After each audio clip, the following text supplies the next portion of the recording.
Assalamualaikum warahmatullahi wabarakatuh.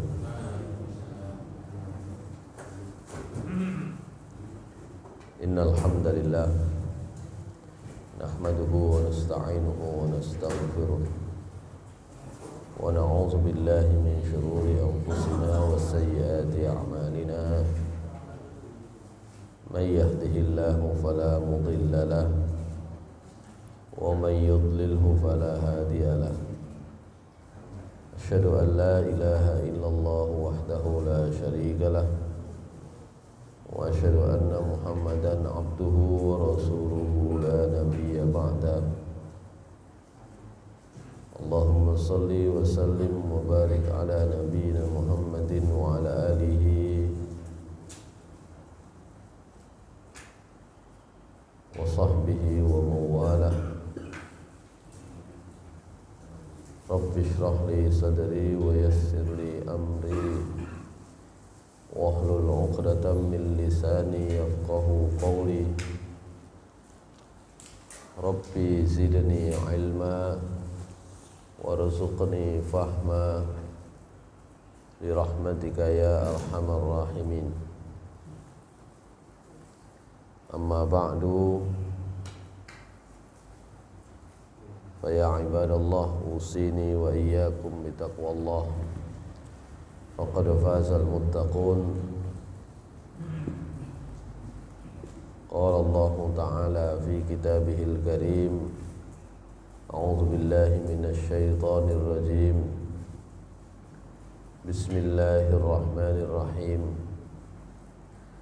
Ya ayyuhalladzina amanu taqullaha haqqa tuqatih wa la tamutunna illa wa antum muslimun. Shadaqallahul azim. Ma'asyiral muslimin, jamaah salat subuh di Masjid Al-Mahdi yang dimuliakan Allah Subhanahu wa taala. Pertama, marilah kita bersyukur kepada Allah Subhanahu wa taala atas karunia dan rahmat yang sudah diberikan oleh Allah Subhanahu wa taala kepada kita sekalian. Salawat dan salam mudah-mudahan tetap tercurah kepada Nabi Muhammad sallallahu alaihi wasallam, kepada keluarga beliau, para sahabat dan orang-orang yang mengikuti jalan Rasulullah sallallahu alaihi wasallam hingga hari akhir nanti. Hadirin sekalian yang dimuliakan Allah Subhanahu wa taala, kita terakhir membahas tentang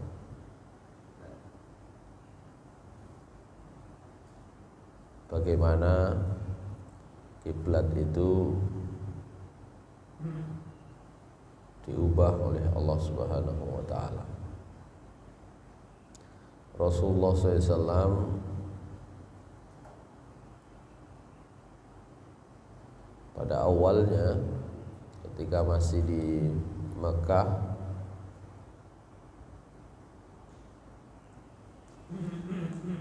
diperintah sholat menghadap ke Masjidil Aqsa. Jadi kalau dari Mekah,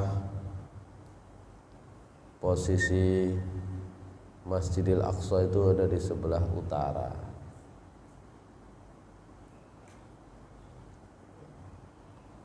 Posisi utara persisnya seperti apa tentu ini ya perlu dilihat lagi. Tapi kalau di peta itu kan gampang. Posisi di atas itu ada di utara. Mekah itu ada di bawah. Di bawahnya Baitul Maqdis, Palestina. Madinah juga begitu, sama ya. Madinah itu juga ada di sebelah utaranya. Cuma antara Madinah itu menjadi tempat ya, kalau sekarang itu antara Mekah dan Palestina. Jadi kalau kita di Masjid Nabawi, arah kiblatnya ya persisnya sekali lagi bisa lihat lagi nanti persisnya ya. Tapi Masjid Nabawi itu kan kita kalau sholat kiblatnya itu kan menghadap ke selatan, ya, menghadap ke selatan. Berarti Madinah itu ada di utaranya Mekah, Palestina ada di utaranya Mekah.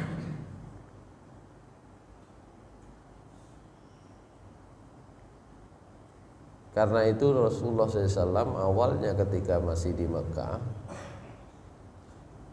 sholat itu selalu menjadikan Ka'bah itu antara menjadi tempat yang di tengah-tengah antara beliau posisi sholat dengan Baitul Maqdis. Jadi Rasulullah SAW ketika masih di Mekah, kiblatnya itu Baitul Maqdis di Palestina. Tapi posisi beliau sholat itu tidak membelakangi Ka'bah, tapi tetap menghadap Ka'bah sekaligus menghadap Baitul Maqdis. Sehingga beliau kalau sholat itu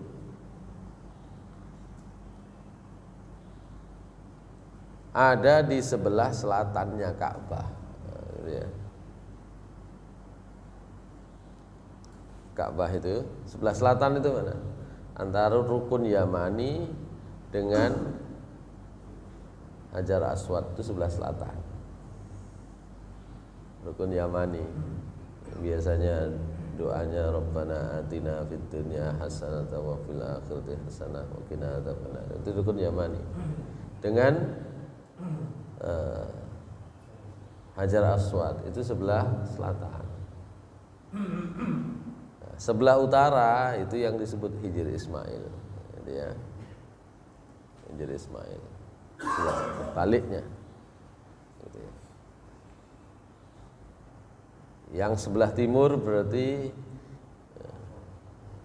ya Maqam Ibrahim, ya pintu Ka'bah, ya pintu Ka'bah itu sebelah timur. Nah kita itu menghadapnya persis ke arah pintu Ka'bah. Orang Indonesia itu ya karena kita ada di sebelah timur, timurnya lagi kita itu ya. Maka kita menghadap ke barat itu menghadap langsung ke pintu Ka'bah, gitu ya. Salat kita itu menghadap itu. Kalau presisi, kalau geser-geser nggak pakai diukur, nggak pakai dihitung, apalagi pakai arah kiblat yang lama, kebanyakannya itu ke arah barat mata angin. Masjid-masjid lama, masjid-masjid agung yang ada di alun-alun biasanya itu rata-rata dulu dibuat dengan menghadap ke arah barat mata angin. Sementara sebenarnya dari Indonesia itu ya tidak barat persis gini, agak serong ke kanan, gitu ya. Kalau itu arah barat misalnya, serong ke kanan. Serong ke kanannya itu 24 derajat, kurang lebih 24 derajat lebih sedikit, gitu ya. 24 derajat itu pun kathah. Karena dari sini ke Mekah jaraknya 9.000 sekian kilometer itu, ya dari sini ke Mekah nih, bukan Ka'bahnya, Mekahnya. Mekah itu wilayah area kota ya 100 km itu Mekah, 100 km persegi itu Mekah. Nah, dari sini ke Mekah itu jaraknya 9.000 sekian kilometer itu. Kalau geser 1 derajat saja itu sudah geser 100 kilo dari, kalau dianggap persisnya itu Ka'bah, dari Ka'bah. Kalau geser 2 derajat saja harusnya ke sini. Tapi geser ke sini. Nah, misalnya ya. Itu kalau gesernya 2 derajat 200 kilometer. Keluar sudah. 3 derajat ya 300 kilometer. Nah kalau 24 derajat itu kita nggak menghadap ke sana tapi menghadap persis ke arah barat mata angin. Nah, itu kalau dihitung itu menghadap kiblatnya ke Ethiopia, gitu ya, ke Ethiopia. Ya tentu kalau tidak tahu maka dalilnya kemarin di surat Al-Baqarah ayat 100 berapa kemarin? 115.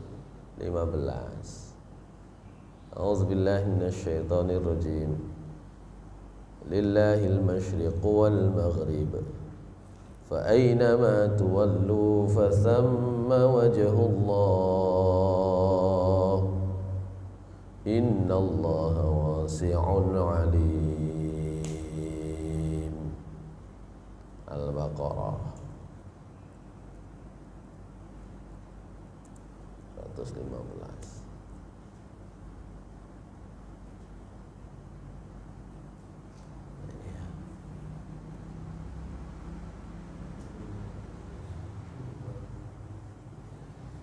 Walillahil masyriq wal maghrib, dan milik Allah lah arah timur dan barat. Fa aynama tuwallu fa thamma wajhullah, maka kemanapun kamu menghadap disitulah wajah Allah. Innallaha wasi'un alim, sungguh Allah itu maha luas lagi maha mengetahui.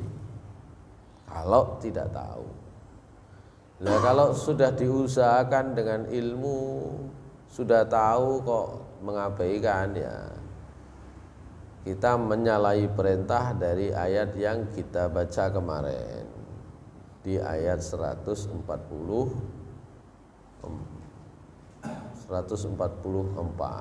gitu ya. 144 itulah Rasulullah SAW sejak awal beliau difardukan untuk sholat menghadap Baitul Maqdis. Sebenarnya beliau itu sreknya menghadap ke Ka'bah, gitu ya, menghadap Ka'bah. Karena itu tadi saya sampaikan, ketika di Mekah beliau menjadikan Ka'bah itu ada di hadapan beliau, ya, menjadikan Ka'bah ada di tengah-tengah antara beliau dengan Baitul Maqdis sebagai kiblat waktu itu. Nah, ketika di Madinah, ya, berlangsung kurang lebih 16 bulan beliau menghadap ke Baitul Maqdis. Kalau di Madinah nggak bisa. Kalau menghadap Baitul Maqdis otomatis membelakangi Ka'bah, otomatis. Karena Madinah itu ada di tengah-tengah antara Mekah dan Baitul Maqdis. Nah, itulah yang membuat Rasulullah SAW dalam ayat 144 itu sering menengadah ke langit berharap kepada Allah Subhanahu wa taala, kiblatnya adalah Ka'bah. Maka kata Allah, qad nara taqalluba wajhika fis sama' falanuwalliyannaka qiblatan tardaha fawalli wajhaka syatral masjidil haram wa haitsu ma kuntum fawallu wujuhakum syatrah. Nah, ini ya, fawallu wujuhakum syatrah. Fawalli wajhaka syatral masjidil haram, maka hadapkanlah wajahmu ke arah Masjidil Haram. Wa haitsu ma kuntum fawallu wujuhakum syatrah, dan dimanapun kalian berada hadapkanlah wajah kalian ke arahnya. Ma'asyiral muslimin rahimakumullah. Tapi ini kan kemudian menjadi persoalan karena rupanya orang-orang Yahudi, orang-orang Nasrani lebih memegangi, mengikuti kiblat sebelumnya. padahal mereka tahu bahwa Ka'bah itu menjadi kiblat yang ditentukan oleh Allah Subhanahu wa taala, dan pengetahuan itu diperoleh di dalam kitab yang diturunkan di tengah-tengah mereka, baik Injil maupun Taurat. Itulah yang dibahas di ayat 146 dan nanti dipertegas oleh Allah di ayat 147. Ayat 146 Allah Subhanahu wa taala berfirman, A'udzu billahi minasy syaithanir rajim. Alladzina atainahumul kitaba ya'rifunahu kama ya'rifuna abna'ahum wa inna fariqam minhum la yaktumunal haqqa wa hum ya'lamun. Orang-orang yang zalim itu, di ayat sebelumnya itu ayat yang ujung atau akhir dari ayatnya bicara di antara ahli kitab itu Yahudi dan Nasrani tidak ada yang mau mengalah, tidak ada yang mau menerima kebenaran. Pokoknya yang datang kepada mereka itu dipakai, yang tidak datang kepada mereka nggak mau dipakai. Sehingga Allah Subhanahu wa taala mengatakan di ayat 145, "Wala in ataital ladzina utul kitaba bikulli ayatin ma tabi'u qiblatak." Dan jikalau kamu Muhammad datang membawa kitab dengan semua ayat, datang membawa Al-Qur'an dengan semua ayat kepada orang-orang ahlul kitab, siapa? Yahudi dan Nasrani. Bikulli ayatin ma tabi'u qiblatak, mereka enggak akan ikut kiblatmu wahai Muhammad. Jadi setelah diturunkan wahyu kepada Nabi SAW, kiblatnya adalah Ka'bah, Allah Subhanahu wa taala ujungnya mengatakan orang ahlul kitab tuh aslinya ya tahu, wa innal ladzina utul kitaba la ya'lamuna annahul haqqu mir rabbihim. Ditarik lagi ke ayat sebelumnya. Sungguh orang-orang ahlul kitab itu tahu bahwasanya bahwa Ka'bah itu, Masjidil Haram itu sebagai kiblat, itu tahu mereka. Ya. Tapi mereka menyembunyikan kebenaran. Wa innal ladzina utul kitaba la ya'lamuna annahul haqqu mir rabbihim wa ma Allahu bighafilin amma ya'malun. Allah sekali-kali tidak akan lalai terhadap apa yang mereka kerjakan. Nah, maka jikalau kamu Muhammad mendatangi orang-orang ahlul kitab, baik Yahudi maupun Nasrani, membawakan kepada mereka Al-Qur'an, membawakan kepada mereka seluruh ayat dalam Al-Qur'an, ma tabi'u qiblatak, mereka tidak akan mengikuti kiblatmu. Oleh karena itu, wa ma anta bitabi'in qiblatahum, oleh karena itu kamu juga tidak perlu mengikuti kiblat mereka. Kamu bukan pengikut kiblat mereka. Meskipun awalnya kan kiblat salatnya Rasulullah SAW, umat Islam kan arah awalnya kan ke Baitul Maqdis. Kemudian sudah diubah. Ya sudah, kalau sudah diubah, itulah yang harus dijalankan. Wa ma ba'dhum bitabi'in qiblata ba'd. Sebagian mereka ahlul kitab itu Yahudi tidak akan, wa ma ba'dhum bitabi'in qiblatahum. Wa ma ba'dhum bitabi'in qiblata ba'd. Sebagiannya tidak akan ikut kiblatnya sebagian yang lain. Ya. Oleh karena itu, wala in ittaba'ta ahwa'ahum min ba'di ma ja'aka minal ilmi innaka idzal laminadh dhalimin. Oleh karena itu Muhammad, jika kamu mengikuti ya keinginan-keinginan mereka setelah datang kepadamu ilmu, setelah datang perintah untuk menghadap ke arah Ka'bah, kok masih ngaboti orang Yahudi, orang Nasrani. Maaf, dalam ayat yang lain nanti disebut Nabi SAW itu ngaboti orang Yahudi dan orang Nasrani itu. Berharap sekali mereka itu mau masuk Islam.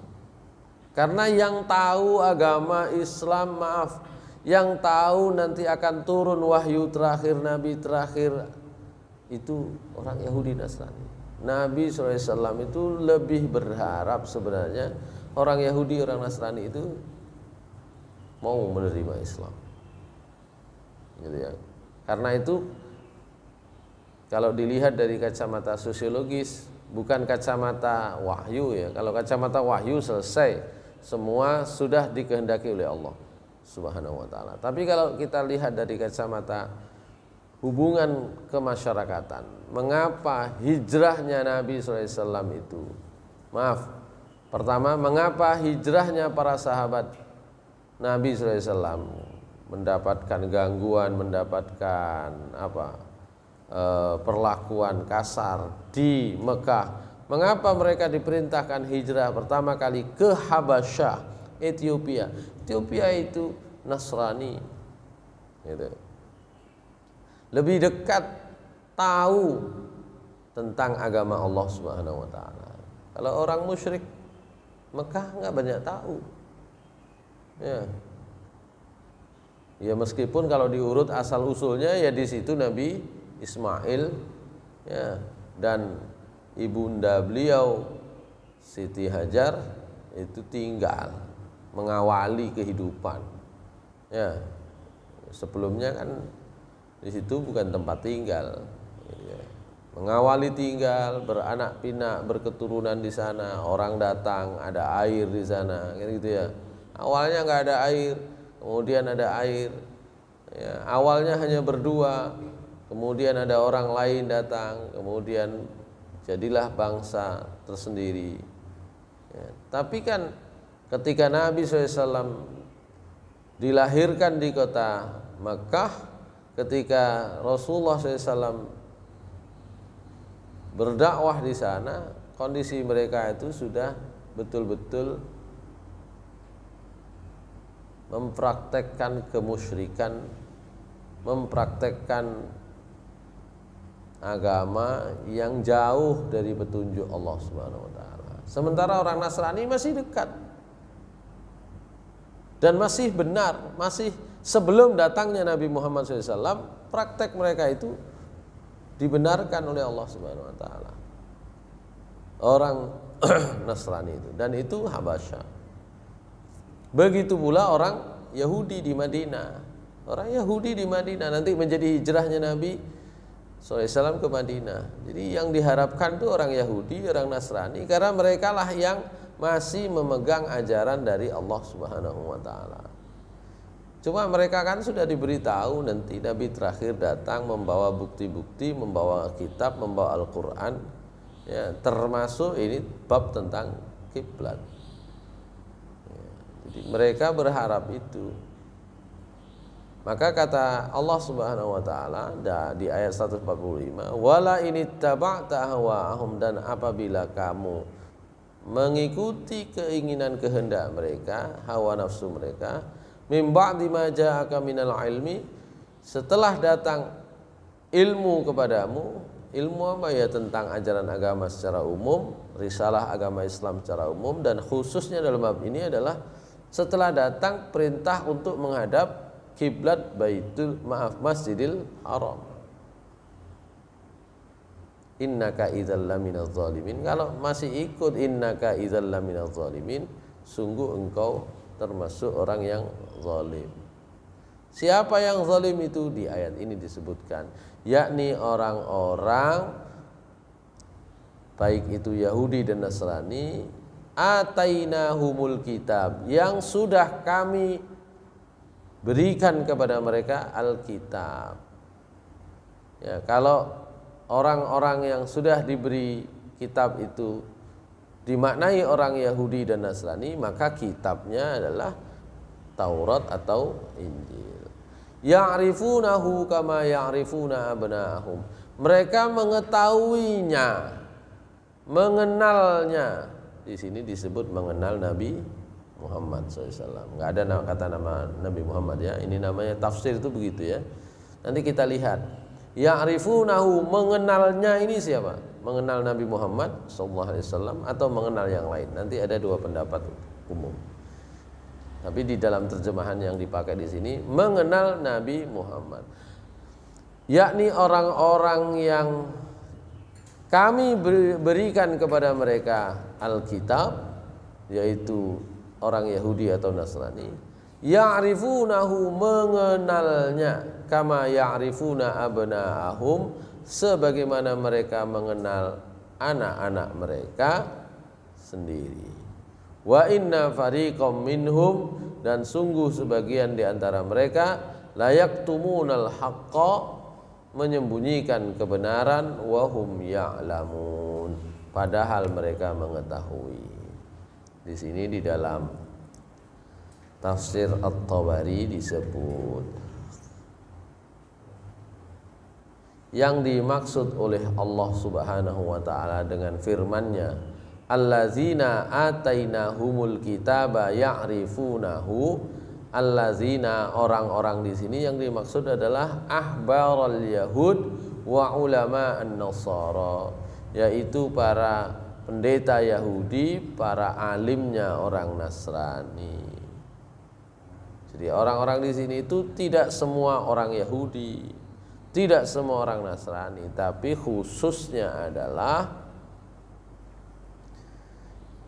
yang membaca kitab, yang mempelajari kitab Allah, ya, para pendeta, para ulama, baik dari kalangan orang Yahudi maupun orang Nasrani.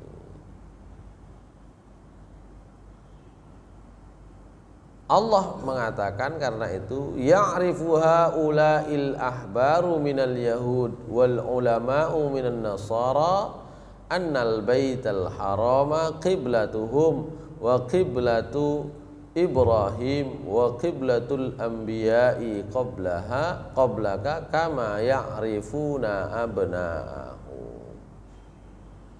Jadi kata Allah, mereka pendeta Yahudi dan para alimnya orang Nasrani itu tahu bahwa Baitul Haram, Masjidil Haram, Ka'bah itu adalah kiblatnya mereka, kiblatnya Nabi Ibrahim, kiblatnya nabi-nabi sebelum kamu wahai Muhammad. Mereka tahu itu kama ya'rifuna abna'ahum, seperti mereka tahu anak mereka sendiri. Napa artinya? Berarti ngertine ngerti nemen. Asline ngerti. Nanti di beberapa yang lain kan disebut sebenarnya mereka ngerti tapi karena iri. Nah, begitu. Ya. Di ayat-ayat sebelumnya sudah kita bahas ya, kalau tidak salah di ayat 108 misalnya. Am taquluna inna Ibrahim am turiduna an tas'alu rasulakum kama su'ila Musa min qabl wa man yatabaddalil kufra bil imani faqad dhalla sawa'as sabil. Ayat 108. Oh, ayat 110. 110-nya itu begini. 110 surah Al-Baqarah. Wadda katsirun min ahlil kitab law yaruddunakum min ba'di imanikum kuffaran hasadan min 'indi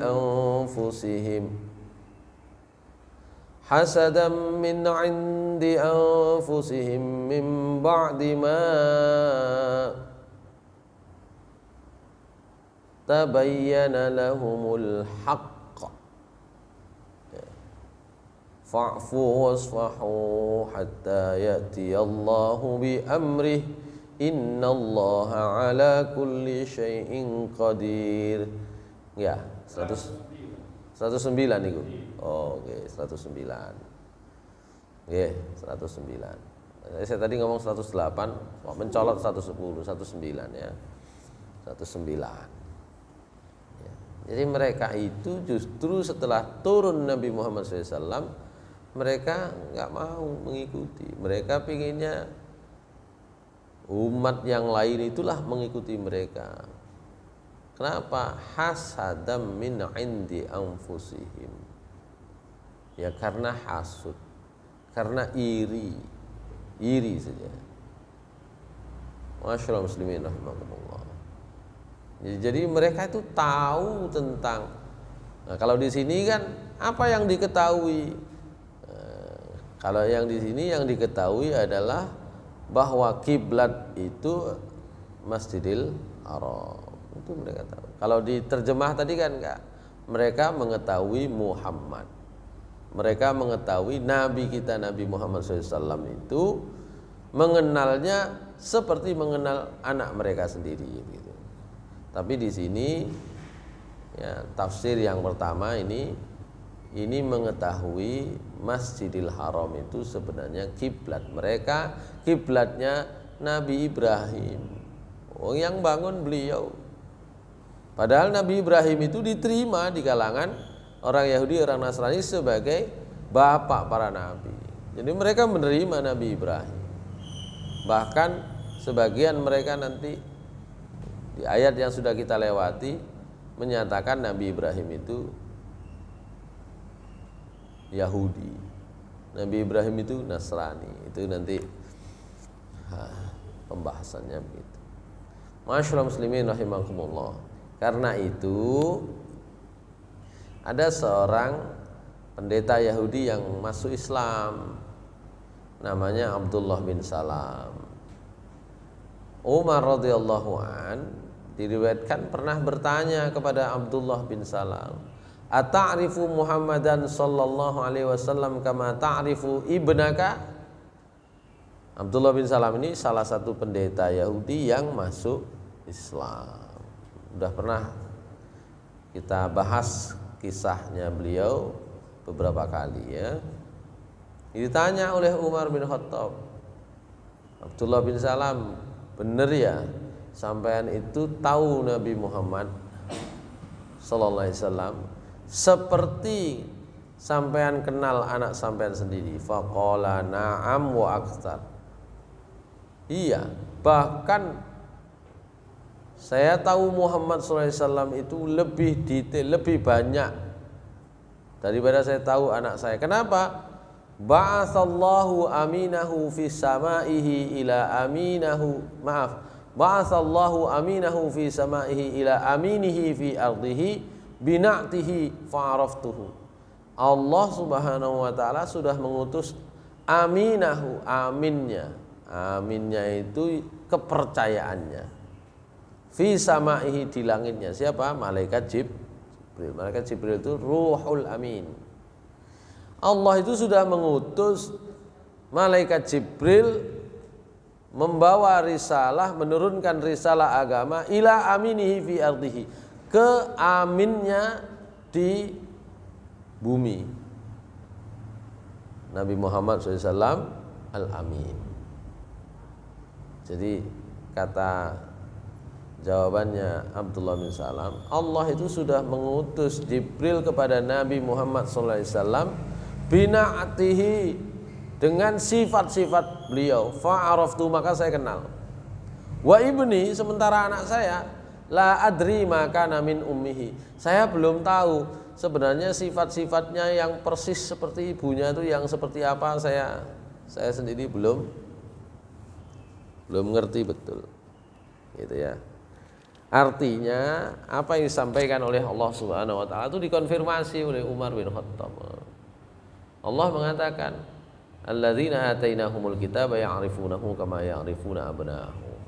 Nah, disinilah hu-nya yang dimaksud mengetahuinya, nyanya itu adalah Nabi Muhammad SAW. Kalau di slide sebelumnya kan nyanya itu adalah kiblat. Ya. Mereka mengetahui kiblat, bahwa Masjidil Haram itu adalah kiblat, itu seperti mereka mengetahui anak mereka sendiri, kan itu. Kalau di sini nyanya itu kembali kepada Nabi Muhammad SAW. Oleh karena itu para ulama sepakat sebenarnya sama, ya. Oleh karena itu ketika ayat berikutnya mengatakan wa inna fariqam minhum layaktumunal haqqa, dan sungguh sebagian dari ahli kitab itu menyembunyikan kebenaran, zalikal haq huwal kiblah. Kembali lagi, kalau Imam At-Tabari cenderung mengatakan al-haq di situ adalah kiblat, allati wajjahallahu azza wa jalla ilaiha nabiyahu Muhammadan sallallahu alaihi wasallam, yang dijadikan kiblat oleh Allah untuk Nabi Muhammad sallallahu alaihi wasallam, yaitu Masjidil Haram. Sehingga Allah mengatakan fawalli wajhaka syatrul Masjidil Haram, di mana itulah kiblat allati kanatil anbiya min qabli Muhammadin sallallahu alaihi wasallam yatawajjahuna ilaiha. Itulah kiblatnya para nabi-nabi sebelum Nabi Muhammad sallallahu alaihi wasallam. Fakatamat hal yahud wan nasara, dan itulah yang disembunyikan oleh orang Yahudi dan Nasrani. Fatawajjaha ba'duhum syarqan wa ba'duhum nahwa Baitul Maqdis. Karena itulah, karena menyembunyikan sebagiannya, maka sebagian menghadap ke timur. Jadi mereka itu kan posisinya ada di arah timur banyak itu ya, di Palestina maksudnya. Di arah barat.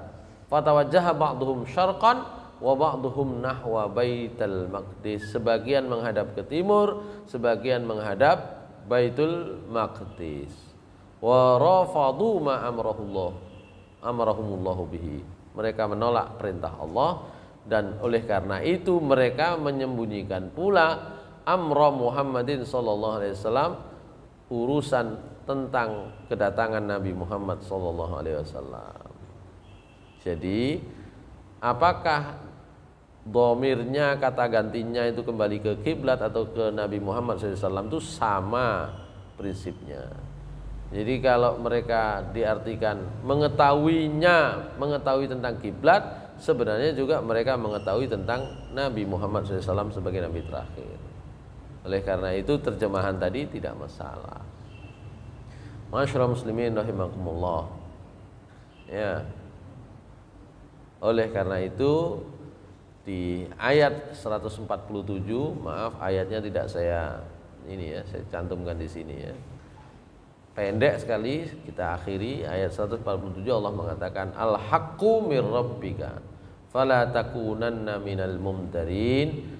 Kebenaran itu datang dari Allah, dari Tuhanmu wahai Muhammad SAW. Sebenarnya ini yang diajak bicara Nabi Muhammad SAW, tapi tujuan sesungguhnya adalah kita umatnya Nabi Muhammad SAW. Kebenaran itu dari Tuhan, dari Allah Subhanahu wa taala. Fala takunanna minal mumtarin, maka janganlah kamu sekali-kali menjadi orang yang ragu-ragu. Ya karena kita itu kan mengukur kebenaran itu kan dengan banyak standar indikator. Benar itu apa? Benar itu menurut mata kita. Benar menurut panca indera kita, itu kalau dalam filsafat namanya benar korespondensi. Ya. Ya napa niki asine pun adem, sampun adem, nah, gini kan? Nah, padahal mungkin sebagian kita ono sing sik ongkep sih ya. Nah, gitu ya, sik sumu. Apa artinya? Benar menurut panca indera kita itu relatif. Ngoten lho. Diparingi niku, toya niku. Merek sing tulisane enten mriku. Enten sing ngarani niku ya napa rasane enak. Oh nggih pun eco. Enten sing muni, mboten kula mboten tawar, termasuk kula. Gak tawar. Nek niki kula tawar, enak. enak menurut saya ini. Kalau yang merah-merah itu saya enggak. Padahal sing ngrasakno ya padha, ukurannya padha. Napa itu? Ya lidah. Merasakan lidah kan panca indera perasa. Apa artinya? Indikator kalau itu panca indera kita itu tidak selalu konsisten, bener itu gak mutlak. Sebagian mengatakan enak, sebagian enggak. Ya saat ini coba, mari ngono, ayo enak sego rawon apa sego pecel ngene iki isu-isu. Beda pilihane. Panca indera kita itu bisa menentukan satu ukuran kebenaran, menjadi satu ukuran kebenaran, tapi belum tentu sama. Ada ukuran kebenaran itu adalah akal, juga begitu. Ya. Sak Indonesia, sak dunia itu kalau 2 tambah 2 itu 4 gitu ya. Itu matematika namanya, benar mutlak menurut akal. Tapi kadang-kadang masih ada saja perbedaan, bukan karena perhitungannya, cuma dari cara menghitungnya. 3 kali 4 berapa? 12. Sampai tanggal di pojokan ngene ngeprint foto niku. 3 kali 4 2000, Pak, jadi gitu ya. Gitu. Akal pikiran itu saya sering pakai logika itu ya. Kalau logika itu kalau promisnya benar, preposisinya benar, nah nanti ujungnya juga benar, kesimpulannya benar. Ya, setiap makhluk hidup pasti mati. Manusia itu makhluk hidup. Saya manusia, maka saya pasti mati. Begitu. Oh, itu benar itu. Ya. Promis 1 2-nya benar. Sehingga kesimpulannya benar. Tapi coba kalau salah di depan tuh, kalau membuat promisnya, kesimpulannya salah. Setiap laki-laki menikah dengan perempuan. Saya laki-laki. Aisyah perempuan, maka saya pasti menikah dengan Aisyah. Salah, belum tentu. Kenapa? Logika itu kelihatannya benar, tapi kalau cara menempatkan promisnya salah, kesimpulannya bisa salah. Sementara kebenaran dari Allah Subhanahu wa taala tidak tergantung begitu logika. Tidak tergantung apa yang bisa kita rasakan. Itulah kata Allah, al-haqqu mir rabbika fala takunanna minal mumtarin. Kebenaran itu dari Allah, ya. Dari Tuhanmu, janganlah kamu jadi orang yang ragu-ragu. Dalam bab ini ya tentang arah kiblat, ya. Oleh karena itu di surat napa niki? Al-Ahzab ayat 1 maupun surat Al-Ahzab ayat 2 Allah Subhanahu wa taala mengingatkan, a'udzubillahi minasyaitonir rajim. Ya ayyuhan nabiyyu taqillaha wa la tuti'il kafirin wal munafiqin. Wahai nabi, bertakwalah kamu kepada Allah, jangan ikuti orang kafir, jangan ikuti orang munafik. Nanti dalam beberapa penafsiran tentang ayat ini dan beberapa ayat yang lain yang maknanya sama, itu ada kecenderungan Nabi SAW itu pernah napa nggih, atine itu kepingin tak turutane, itu tadi supaya orang mau menerima saya tak turutane. Nah, begitu. Nah, maka Allah mengingatkan. Nah, sebenarnya peringatan Allah kepada Nabi Muhammad SAW itu adalah peringatan kepada kita. Jadi kalau Nabi Muhammad SAW itu selalu didesain oleh Allah Subhanahu wa taala melakukan hal-hal tertentu yang itu nanti menjadi ujian bagi kita umat Nabi Muhammad SAW. Kita itu kan sering ya ngetutno langkahnya orang lain, orang kafir, ya, orang munafik, berharap mereka itu nanti satu saat nganut kepada kita. Kita tutno dhisik, harapannya itu kita itu ada perasaan begitu itu. Ya kayak layangan, dianggap kayak layangan ngoten nggih. Padahal Allah Subhanahu wa taala mengingatkan, ya ayuhan nabiyyu taqillaha wa la tuti'il kafirin wal munafiqin wattabi' ma yuha ilaika min rabbika innallaha kana bima ta'maluna khabira. Masyaallah muslimin rahimakumullah. Ya, meskipun ini ditujukan kepada Nabi Muhammad SAW, tapi di sini disebut wal murad bihi ashabuhul mu'minuna bihi. Maksudnya ya ini kepada Nabi Muhammad SAW dan para sahabat. Ya, cuma tantangannya kan susah. Kemarin beberapa waktu terakhir MUI menyosialisasikan satu urusan penting. Ya, urusan hari Rabu besok ada pertemuan mengundang ya karena tidak bisa semua ya, mengundang beberapa pihak untuk menyosialisasikan hukum menutup jalan untuk hajatan. Nah, gitu ya. Menutup jalan untuk hajatan.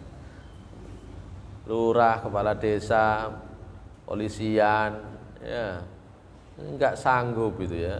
Kemarin akhirnya muncul cerita Pak Camat pernah mau ke satu tempat ketutupan jalan, ya polisi mau satu tempat ketutupan jalan, gitu ya.